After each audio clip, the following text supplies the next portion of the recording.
Hello and welcome Hello. to The Wise Why. I am joined by a lady whose surname, if I get it correct, will be amazing, but she is an inspiration. She reached out to me about, somewhere mid last year. We had a conversation. She runs a group and she is supportive of women. She empowers women, but as usual, I'll let her tell a story because you really don't need to hear about Kirsty Vanderbalk. So let me see if I can get your name correct. It is Kamilla Wolyniec. Very close. Kamila Ah, Wolyniec. Thank you for having me, Kirsty. Real pleasure to be here. I'm really excited for this conversation. so, explain to the audience what you do because I know, but it's far more interesting if it comes from you. Thank you. And it's always $1 million question because I've never been very good at keeping it concise. So let's see how we go with that. So just a little bit about me. I grew up in Poland, so that's where the surname comes from. Not very easy to pronounce. A lot of people ask me to spell it still. I have lived in Australia for the past 3 years. My background in terms of my career is in human resources. So I worked in human resources for over 10 years. And it's been a bit of a journey to get me to where I am today, which is running my own business, my own coaching business, supporting women who I identify as quiet achievers to help them find their voice and back themselves up, speak up on their own behalf, advocate for themselves, ask for what they want. Essentially, use that voice by using an authentic way that doesn't feel cringy, that doesn't feel like they need to sacrifice or compromise who they are.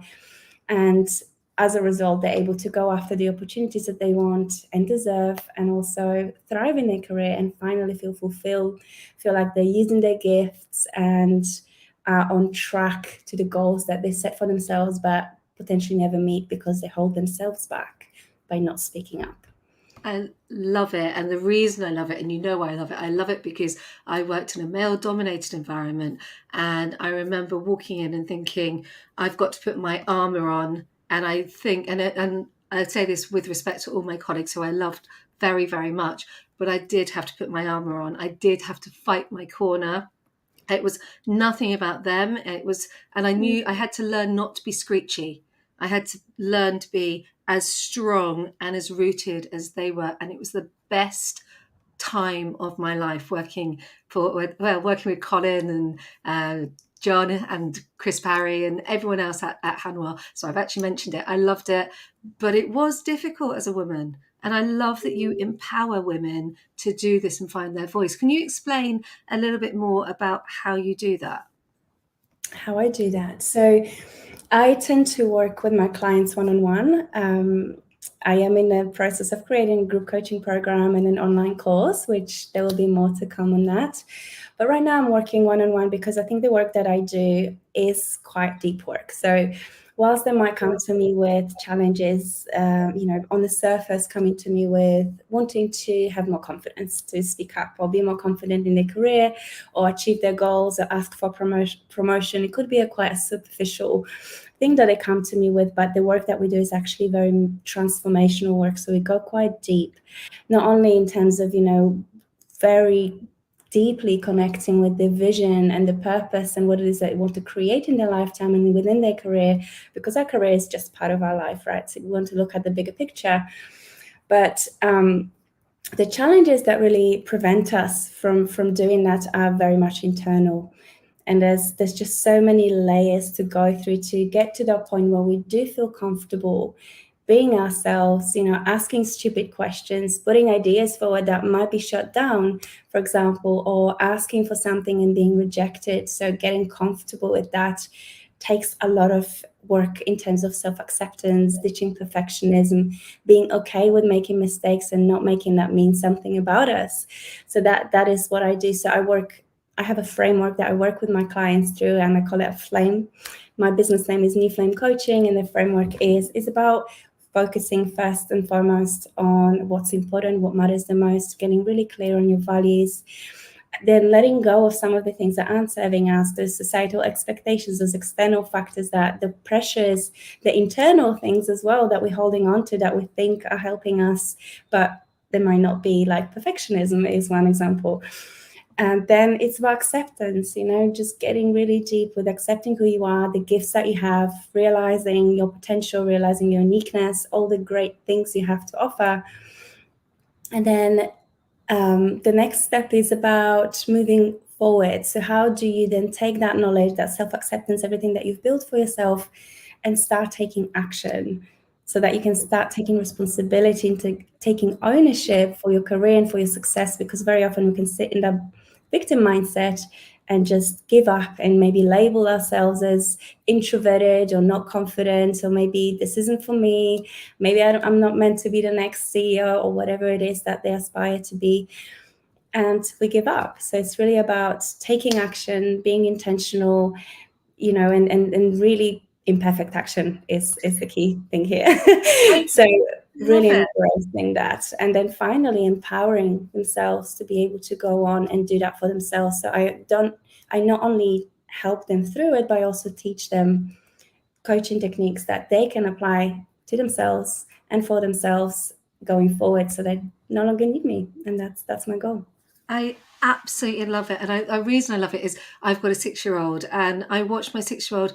She's striving for perfection, and I have to explain to her that perfection is a moving target.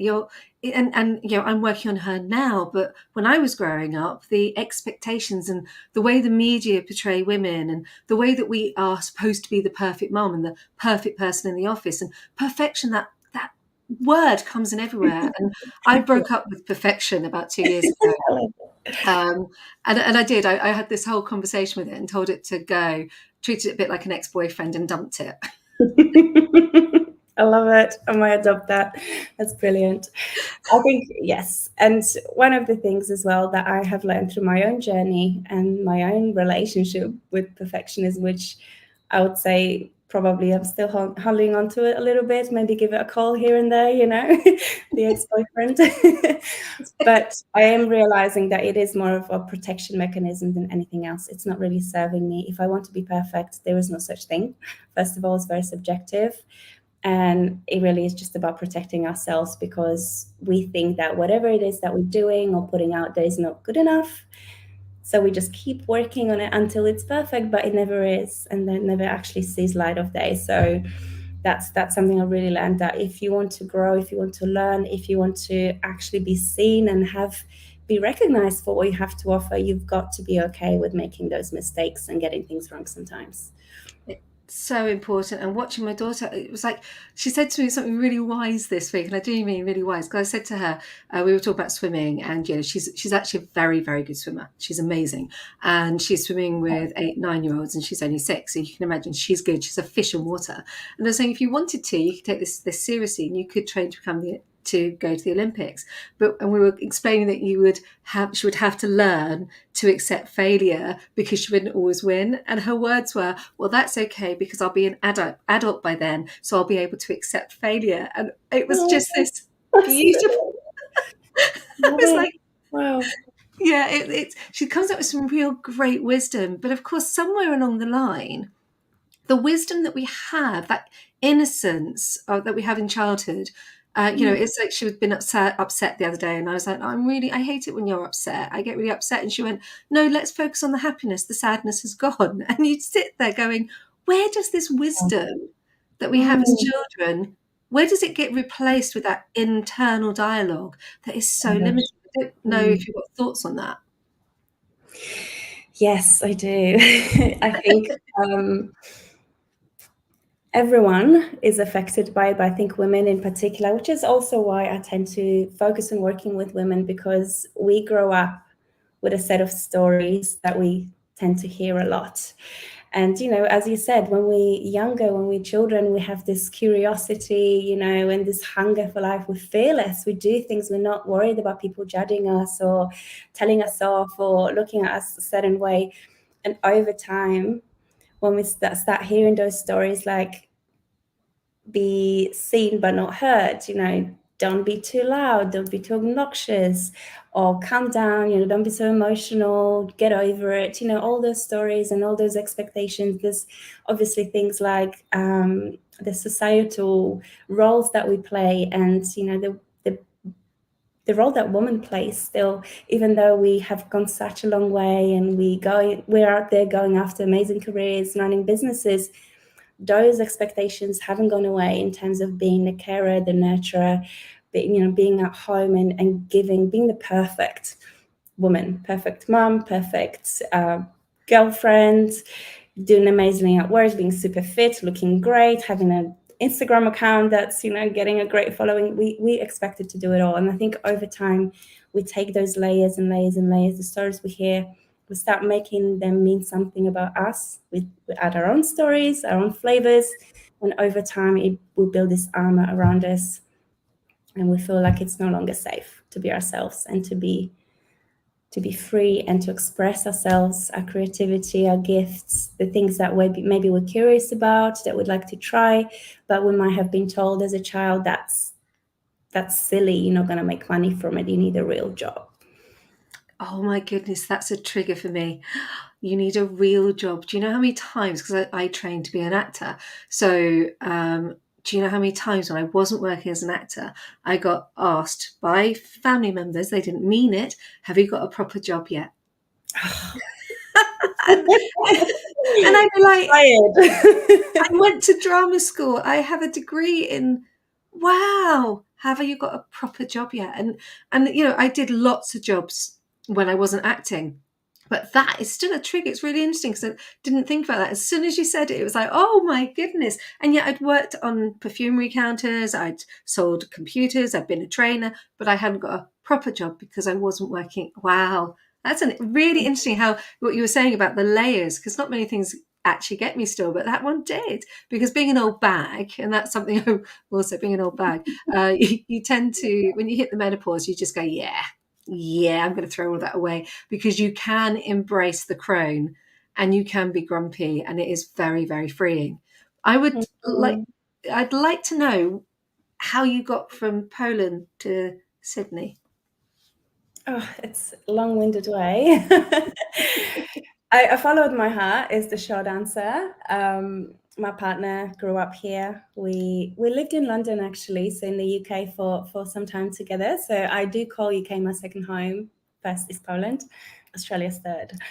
I've been here for about 3 years now. So at the age of 18, I've moved over to the UK just for the summer for a couple of months to see what it's like. 12 years later, I was still there. Studied there, did my psychology degree and HR, master's in HR. And then over time, as we were sort of living our life, London's amazing, such a lively, vibrant town, but it gets quite exhausting.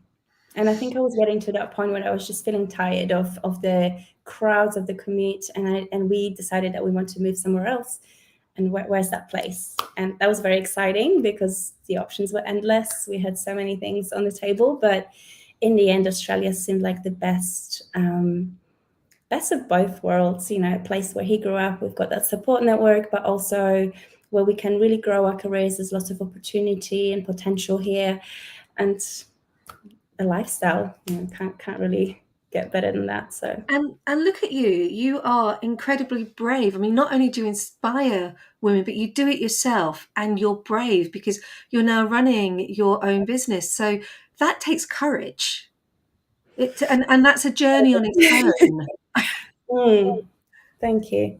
Yeah, I'm sure you've had your ups and your downs, and I wondered, because there'll be people that, the ups and the downs in a small business are also the same ups and downs that you get when you're working for a company. It's just the only big difference, although saying that when I worked on the road as a, channel manager, I was out on the road a lot, so that was just as lonely. But Yeah. what's it like transitioning to being a small business owner from working for a company? It's a journey.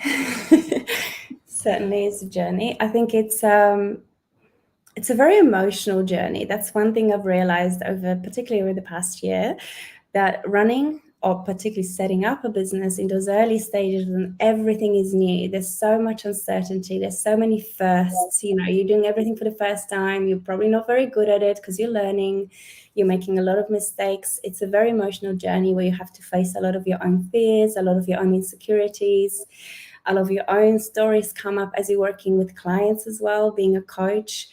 very often I get triggered, my own stuff comes up. So it is a very emotional journey, but transitioning, I think, it's, I don't know if you've seen that curve, running emotional journey of running a business. When you first start, you're so excited and driven, and you don't really care that you suck and everything is, you're making mistakes all over the place. And then you start making progress and you're starting to really make an impact, and things get a little bit harder. And then you start getting to the next layer of growth and the next challenge, the next new thing you need to learn or do. And you need to up level. And I think with that next level comes, I think you probably would have heard us saying another level, another devil, right? So we'll have the next challenges. So I think for me, first and foremost, it has been an emotional journey. I have So, grown. yeah. Sorry. No. I was just going to ask you, what was the driving force for doing it? The driving force. Yeah. I think initially it evolved over time, but I think it always centered somewhere around meaning and purpose, I think, for me.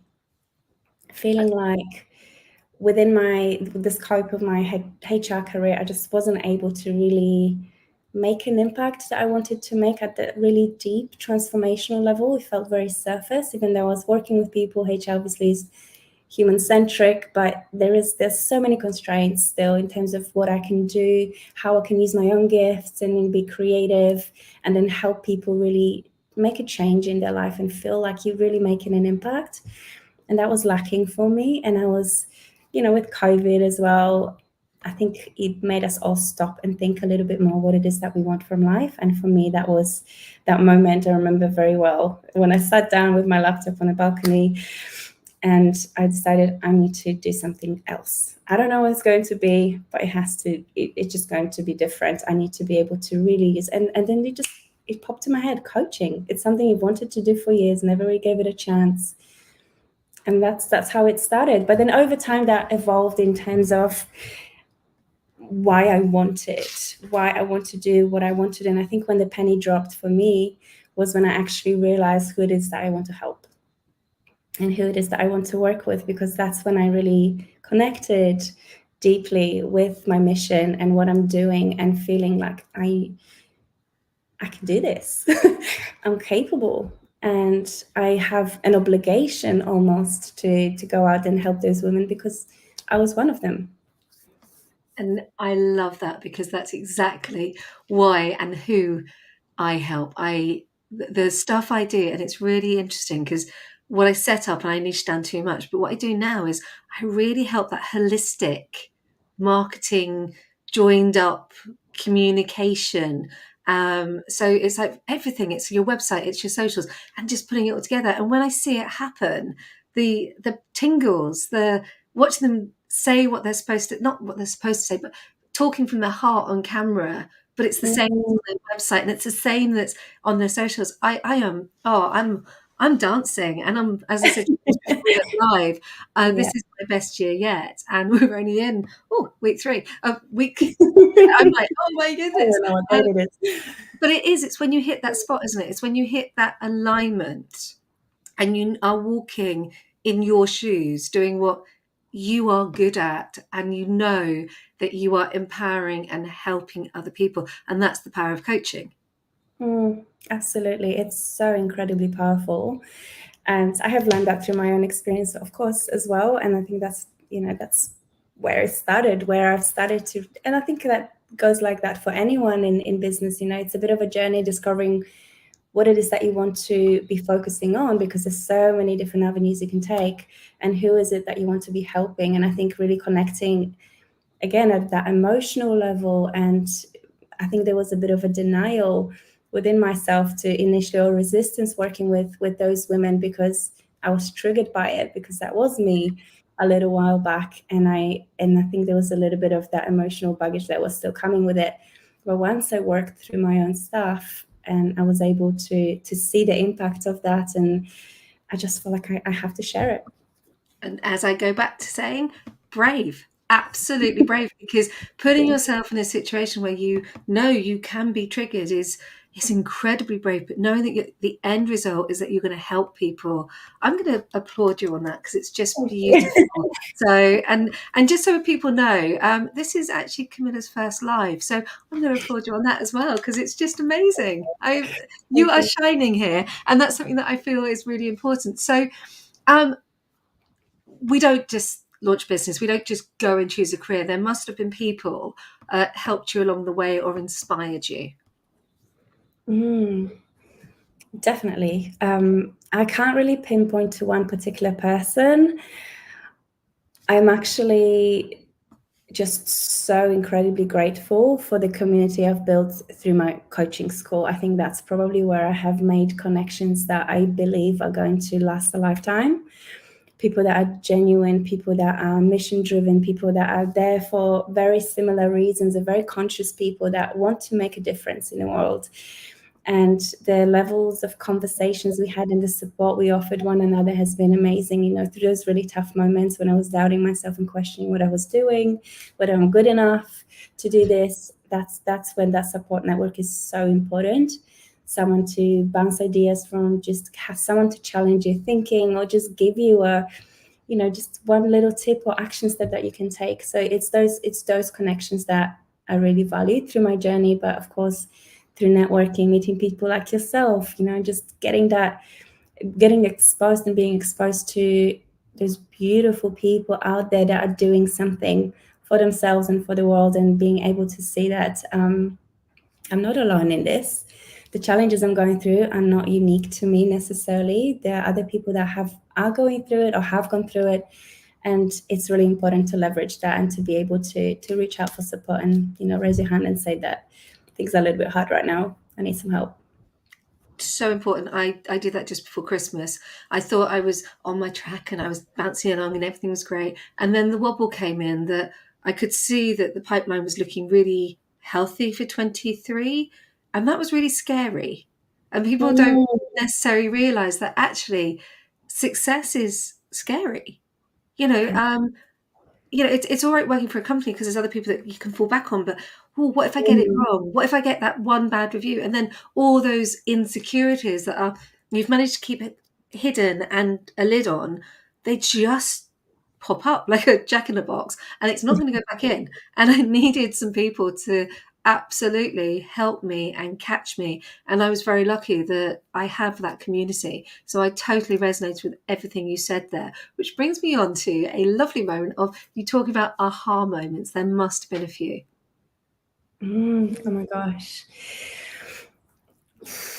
There have been a lot. I'm trying to think of one that's probably the most impactful, and I'm having a bit of a blank. But one that came to me very recently, maybe I'll just share the most recent one I had, which was in relation to, which is why I think it's relevant here as well, because everything you talk about on this particular platform is why, you know, and why we're doing what we do, and connecting to that vision and being driven and feeling excited to move forward towards something meaningful. And I think for me, in the past couple of months, I've had a bit of I'd say a bit of a rough patch, a bit of a wobble myself, and I've had those moments when I question myself, and that big vision, that big why that I've set for myself, which was, you know, to really make that huge impact in the world, you know, create a movement of women that support one another, that use their voice and shine and, you know, thrive. It's beautiful and I still connect to it deeply, but in terms of that day to day, I wasn't quite connecting. So I've given myself permission. I had this moment that actually it doesn't always have to be that. Sometimes your why can be just as small as showing yourself that, you know what, I'm bigger than my limitations. I can do this. This is hard right now, but all I need to do is just get to the next week. And my why is just to show myself that I can, and I can show up consistently every day, even though it doesn't always feel great, and maybe I'm not quite sure where I'm going. Or so, really understanding that it's okay to meet myself where I am right now, and if I'm not feeling that deep connection to the big distant vision, at times, that's totally okay, because I know that I will, but I just need to keep taking action and keep moving forward. I love that because you're giving yourself permission, and it's something that I think is really important. Giving yourself permission to fail, giving yourself permission to succeed, giving yourself permission to like something or to not like something. So I had a massive thing that happened 20 years ago. So I was 34, so not quite 20 years ago. And that was a big, huge life change.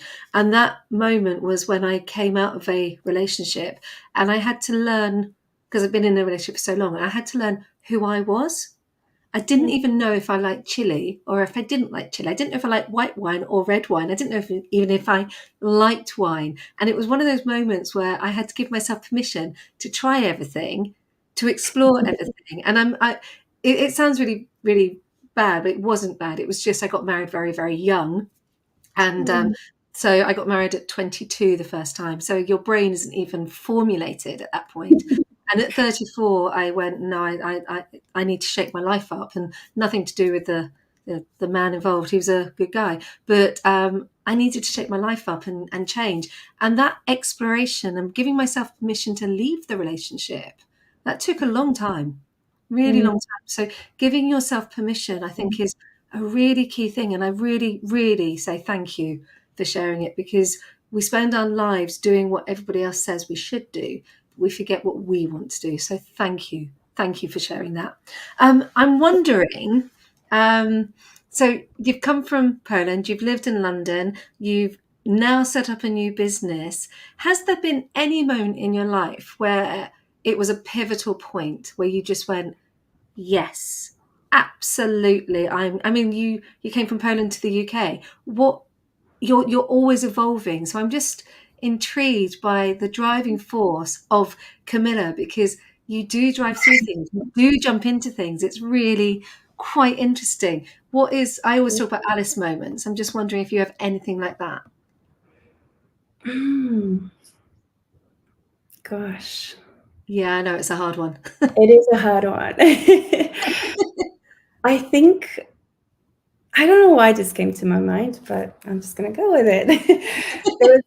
It's really not that transformational, but I think it's that first time where I, again, giving myself permission to just go without knowing what's on the other side. And it's when I was back in the UK working in a job, and I got an opportunity to go to Spain and work there in a holiday resort, which was, very exciting, very fun, but also required me to leave my stable job behind, not knowing where I'm going to come back to. And just taking that risk and making that decision to just do it anyway, even though I have no idea what's on the other side, what it's going to look like, whether I'm going to have a job when I come back. It was at the time of the Great Recession in the UK. I did it anyway. I had the best time. I've met some amazing people. And I think that was a moment when I realized, you've got to have those experiences in your life. You've got to take risks. You've got to just pack up and go sometimes, not know where you're going. Well, I knew where I was going, but I didn't know what to expect. And I think that was the moment that I can sort of pinpoint where I started to really take those risks and make those decisions and not be fearful of change, or not be fearful of not knowing what's going to happen. Thank you. I knew there'd be a pivotal moment somewhere where you were really brave. And I have no idea where that question came from either, because just like you, I'm as vulnerable when we go live. So I love that. We've had some lovely comments this morning. So I'm going to flip over to there. So we've had Hayley. I love Hayley Joseph. She's as strong as I am. And she's like taking action and being intentional. Brilliant. Kemi has joined us and she said, hello, ladies. And then Jonathan has joined us and said, morning, listening while preparing my to-do list for the day. Yeah, I feel sorry for Jonathan right now, because he's probably inundated with people who have forgotten to do their tax. So, yeah. So this is where you get to turn the tails. That's not the word I wanted, but you get to turn it back, because you've been in the hot seat for 29 minutes. So you get to turn it back onto me and ask me a question that I am not expecting. Oh gosh, it feels like I'm on the hot seat to come up with a great question. You don't have to have a great question, honestly. I'd love to know from you, given your expertise, Kirsty, what is the number one thing we should look for that would help us embrace that confidence and do the thing, which might be speaking in front of camera, or just putting ourselves out there and taking the risk of being seen, being judged, getting it wrong. Do you have anything that you can share? So I'm going to go back to a singing teacher I had called Niven Miller, who was absolutely brilliant. He gave me the best piece of advice I have ever received in my life. And this was that if your heart and your head say yes, do it. So if your heart's saying one thing and your head's saying another, don't do it. But if your heart and your head are aligned, then it's the right course of action. And actually, sometimes you have to sit on the crossroads. And I've sat on the crossroads for a very, very, very long time. And that crossroads is not a bad thing. That's where you can actually start to think and plan and put in place some foundations. So connecting with your heart and your head will align you to who you are. And when it comes to going on camera, you have to be true to you. You have to be true to the person you really are. So the minute you try to put on a persona is the minute that the camera will pick up an untruth. So you have to stick by everything that you believe in. And that means aligning your heart and your head, but showing the vulnerability. So if you're nervous or scared to go on camera, if you admit that to yourself, then it's actually easier to go on camera. So when you get those emotions that are coming bubbling up, and we were talking about this before we went live, that actually the nerves are here, but sometimes the brain's going over there, but your nerves are okay, but your brain's running 10 to the dozen. That's where you've got to align your heart and your head. And I did that by grabbing, I love this, so everyone's going to get it. Feel your heartbeat. Literally put your thumb onto your heartbeat. So feel it on your wrist. If you can't feel it there, put it on your neck. Close your eyes. Take a deep breath in through your nose. Hold it and then let it out, because your breath and your heart is your natural rhythm. So if you are unaligned and you're trying to push through and pushing through and pushing through, you're never going to get back to being aligned. So this comes back to heart, head, and breath. So that is my way of confidence, is heart, head, breath, and then you can achieve and do anything. But you've got to have your heart and your head aligned. I love that. Thank you So for sharing. I think this could probably apply to so many different things, and it would improve our life dramatically if we just learn to do that regularly. it's Thank you hard so to much. stop.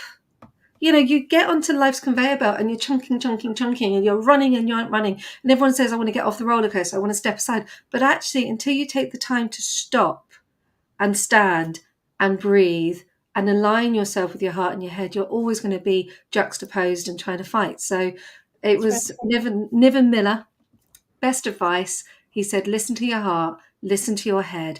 If it's aligned, take your breath and you can start. Brilliant. Love it. Thank So you. thank you so much for joining me. I cannot believe we have rattled on for 30. That's going 30 very fast. it's so fast. Yeah. How do you feel now that you've done your first live? I feel good. Thank you. Thank you for being there to hold my hand virtually. No, no problem. Well, as everyone knows, you can watch it on Catch Up. Kamilla is amazing. Kamilla, can you drop your link into your website into the comments on LinkedIn so people can find you? Absolutely brilliant. Loved talking to you. Likewise. Thank you, Kirsty. Thank you so much.